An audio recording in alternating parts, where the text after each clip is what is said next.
Have you ever imagined how the union of strong beliefs, polemics, and counterintuitive statements can trigger a profound change in your life?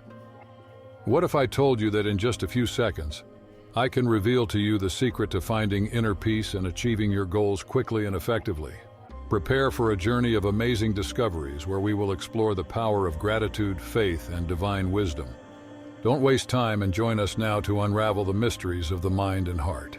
Feel the curiosity pulsating within you as we lead you on a path of transformation and quick rewards. Are you ready to open yourself to a new reality?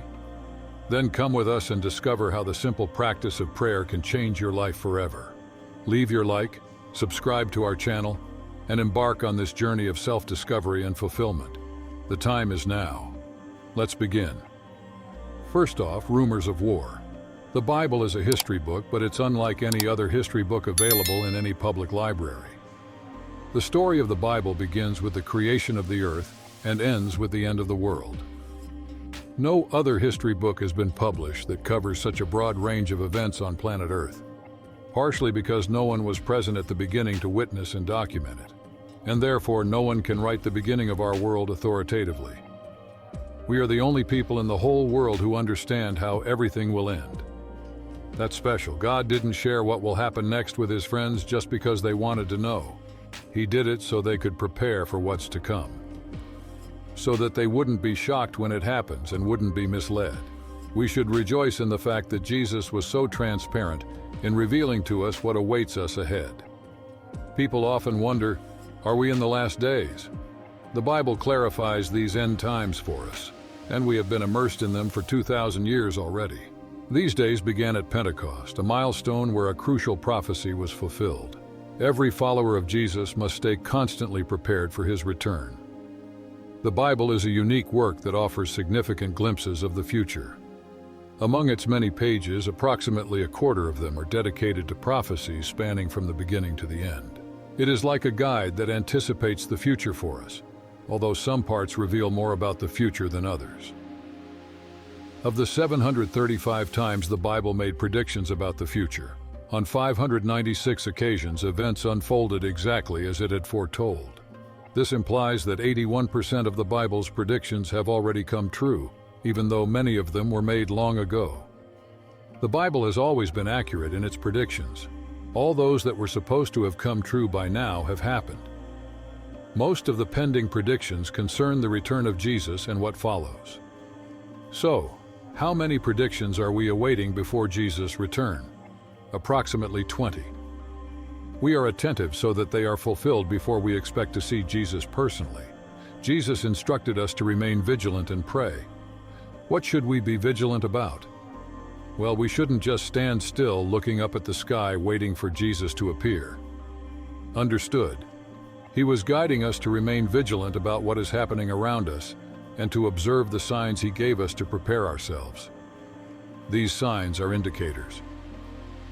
Let's turn to Matthew 24, where Jesus' disciples asked him, "What are the signs that indicate you're about to return? And what should we do if we don't know exactly when it will be?" Jesus didn't hesitate. He gave them a straightforward answer. Certainly, we can express great gratitude for him being so clear. In the book of Revelation, he provides even more details, but here he focuses on the main signs that will indicate his imminent return. The disciples approached Jesus privately while he was sitting on the Mount of Olives. In Matthew 24:3-8 we read, "While Jesus was sitting on the Mount of Olives, the disciples came to him privately. 'Tell us,' they said, 'when will this happen, and what will be the sign of your coming and of the end of the age?' Jesus answered, 'Watch out that no one deceives you, for many will come in my name claiming I am the Messiah, and will deceive many. You will hear about wars and rumors of wars,' Jesus said, 'but see to it that you are not alarmed. These things must happen, but the end is still to come. Nation will rise against nation, and kingdom against kingdom. There will be famines and earthquakes in various places. All these are the beginning of birth pains.'" In these verses, Jesus presented to us 4 important signs indicating his return. He mentioned that one of these signs is already underway, but the other 3 have not yet manifested. For this reason, I believe we are in the early stages of what is known as the end times. So what are these 4 major clues? The first is about major global issues, such as wars between nations. These things have been happening for a long time, over 2,000 years. But now they are occurring more frequently and seem more intense. We are definitely witnessing this first clue. There are wars, alarming rumors, earthquakes, and famine. Jesus told us, "Do not be deceived." He repeated this many times. As we approach the end, we need to be more vigilant not to be deceived. Even people who attend church can be deceived. He warned us about individuals who present themselves as heroes or messiahs during these difficult times. Some of these imposters have deceived people, leading them to follow them to isolated places, and it ended very badly. But there are many of these false prophets, people who claim to have solutions to all our problems. The more problems arise, the more of these imposters will emerge. However, Jesus instructs us not to worry. We shouldn't become overly distressed when hearing about another fight or sad event. He communicated something surprising to us. Even though these events are disheartening, they do not represent the end. They are like the tough part before something new and positive blossoms.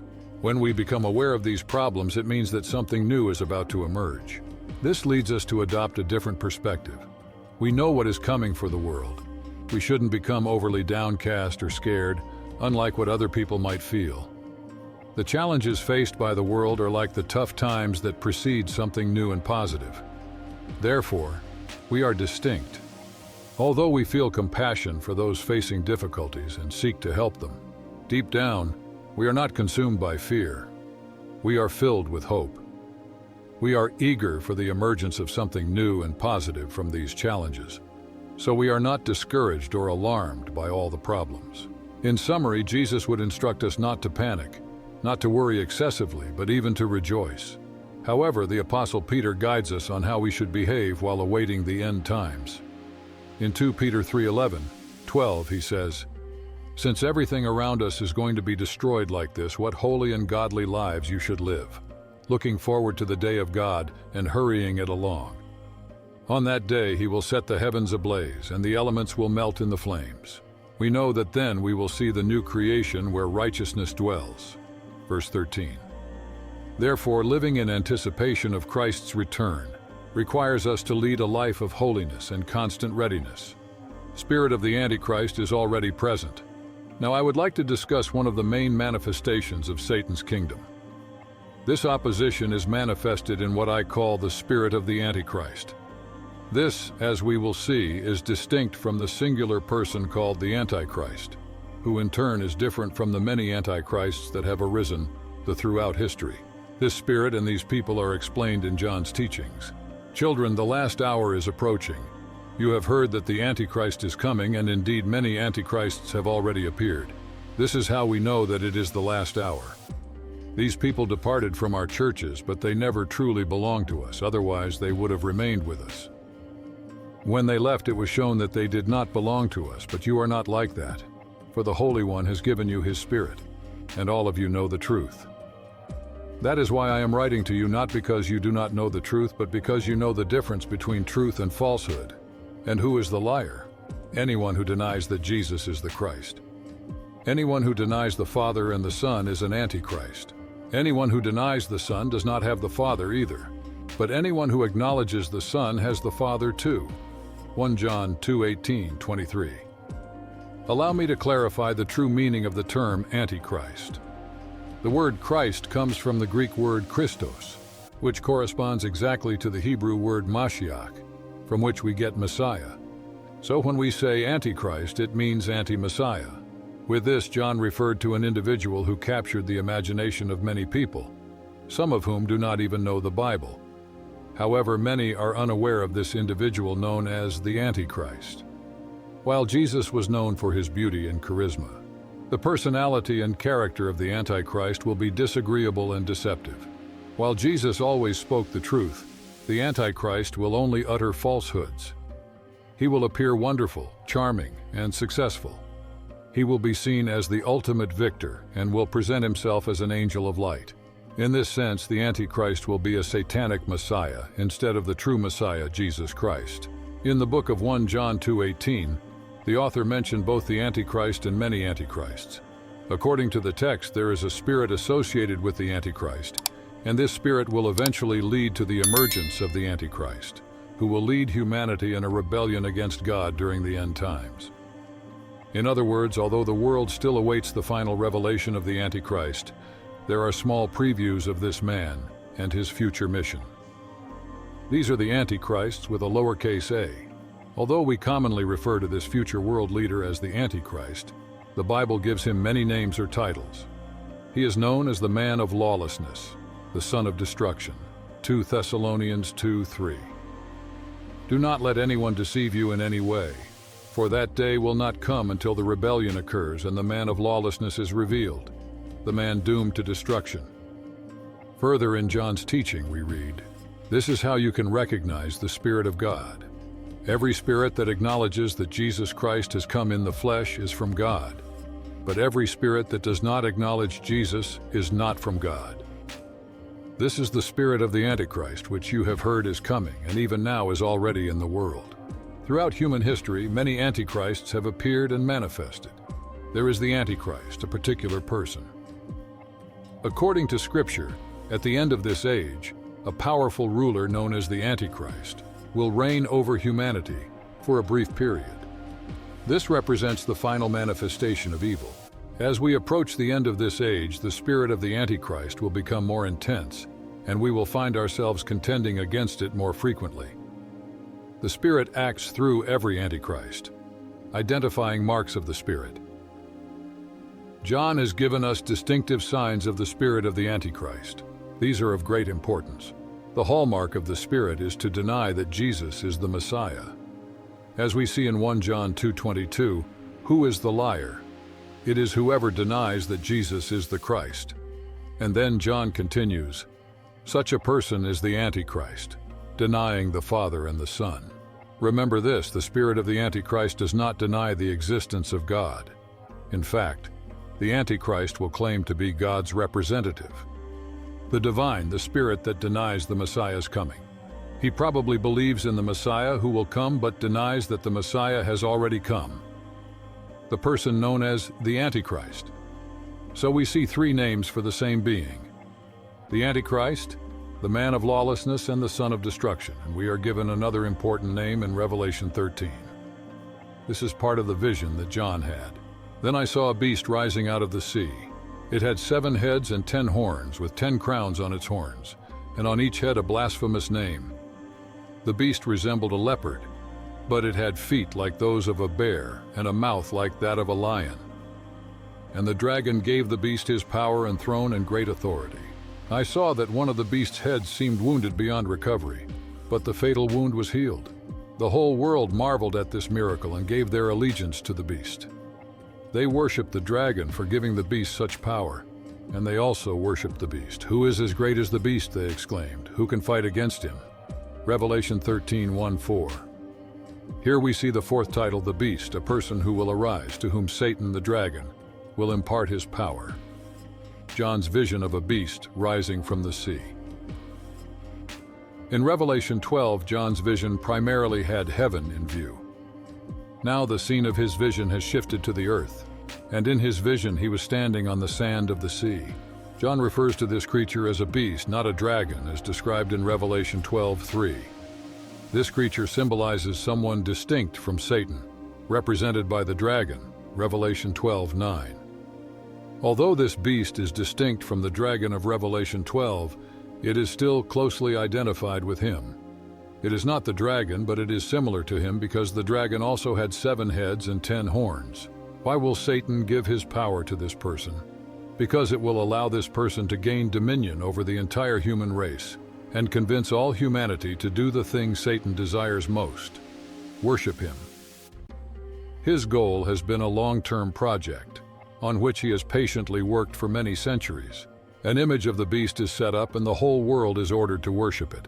Throughout history, men have often bowed down before the image of a political ruler. The Antichrist is also called the son of destruction, 2 Thessalonians 2:3, just as Judas was called, John 17:12. During my time here, I protected them by the power of the name you gave me. I guarded them so that not one was lost except the one headed for destruction, as the scriptures foretold. This world leader is empowered and supported by Satan. Through this man, Satan will express his desire and authority. In this, the beast accepts the offer that Jesus refused. Matthew 4:8-10. Matthew 4:8-10 says, "Again, the devil took him to a very high mountain and showed him all the kingdoms of the world and their splendor. I will give you all this," he said, "if you will kneel down and worship me." "Get out of here, Satan," Jesus told him. "For the scriptures say, you must worship the Lord your God and serve only him." The recovery of the beast increases its fame and authority. The whole world marvels, then follows the beast. Twice afterward, in Revelation 13:12 and Revelation 13:14. This recovery is mentioned in connection with the world's worship and devotion to the beast. Revelation 13:12, he exercised all the authority of the first beast, and he required all the earth and its people to worship the first beast, whose fatal wound had been healed. We read the terms, wounded, healed. This is indeed an Antichrist who even mimics Jesus in his death and resurrection. The world will believe this, and it will greatly add to his fame and power. Then we see the authority and popularity of the beast. The power of the beast will astonish the world, leading people to believe he is invincible.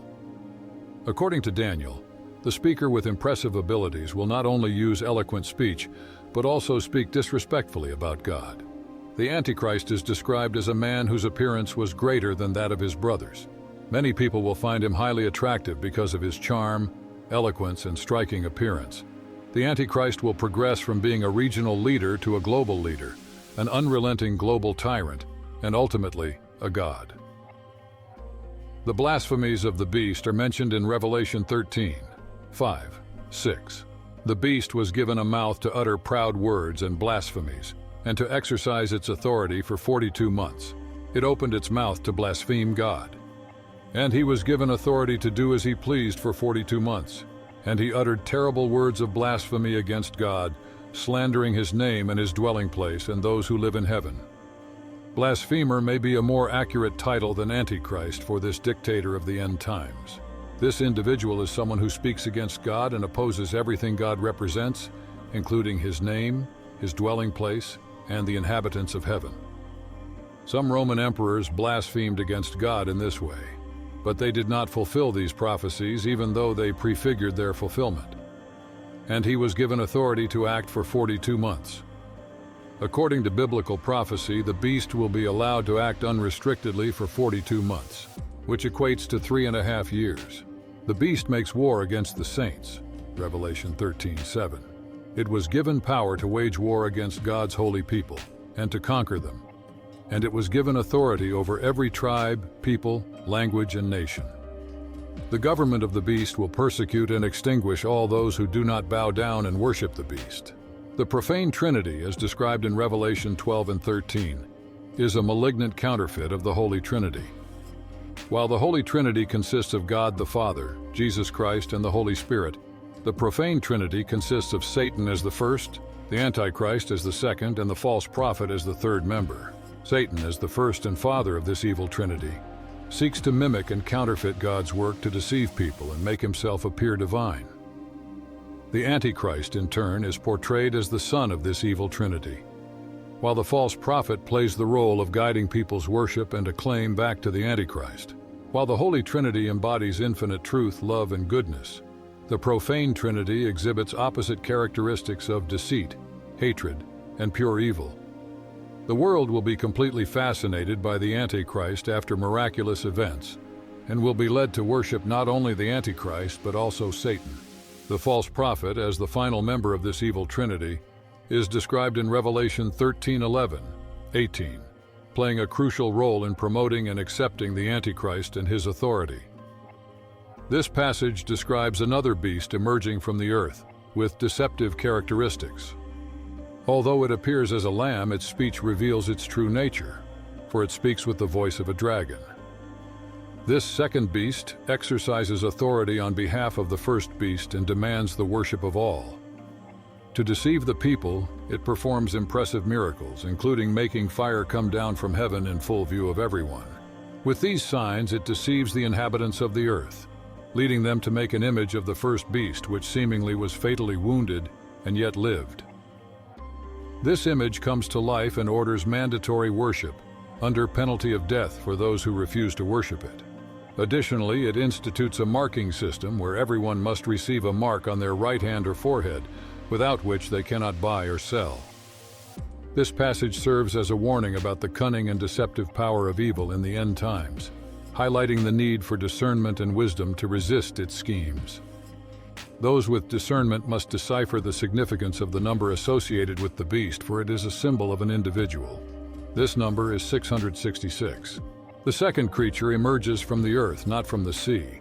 Although its appearance conveys serenity and kindness, its horns reveal its future authority. Jesus explicitly warned his followers about the deceptions of false prophets, who may appear harmless but are extremely dangerous, as recorded in Matthew 7:15. According to the book of Revelation 13:13, the false prophet is capable of performing extraordinary feats, including calling down fire from heaven. He raises a representation of the Antichrist for worship, giving it life, and compels everyone to venerate the image, executing those who refuse. According to the book of Revelation 13:13, the false prophet is capable of performing extraordinary feats, including calling down fire from heaven. He raises a representation of the Antichrist for worship, giving it life, and compels everyone to venerate the image, executing those who refuse. This statue is then animated and commands the death of those who refuse to worship it. The false prophet will be responsible for imposing a permanent mark on all people, similar to the marks of slaves from the past, as a sign of loyalty to the Antichrist and rejection of God. This mark will be essential for any commercial transaction, and accepting it will result in eternal condemnation, as stated in Revelation 14:10. Accepting this mark is not just an economic issue, but also an adherence to a worship system contrary to Jesus Christ. The number associated with the beast is revealed as 666 in Revelation 13:18. This mark on the right hand or forehead is a satanic parody of divine action, as Satan merely mimics the deeds of God. Apocalypse 7:3-4. It is mentioned the sealing of the servants of God on their foreheads to protect them before harm occurs to the earth, the sea, and the trees. This sealing is described as a mark of protection. Beloved Lord, on this day we come to you with hearts eager for peace of mind, knowing that in your presence we find relief for all burdens and serenity to face life's uncertainties. In the midst of everyday turmoil, we seek comfort in your loving. Grant us, Lord, the serenity to accept what we cannot change, the courage to change what is within our power, and the wisdom to discern between the two. We surrender to you our worries and fears, trusting in your perfect plan for our lives. Amidst the noise and distractions of the world, guide us to find moments of reflection and inner peace. May your gentle presence envelop us, calming the storms that churn our minds and souls. Grant us the grace to forgive and seek forgiveness, leaving behind resentments and bitterness, and cultivating compassion and understanding in their place. Lord, lead us to live fully in the present, valuing each breath as a gift from you. May our journey be permeated by your grace and love, guiding us every step of the way. In your name we pray. Amen.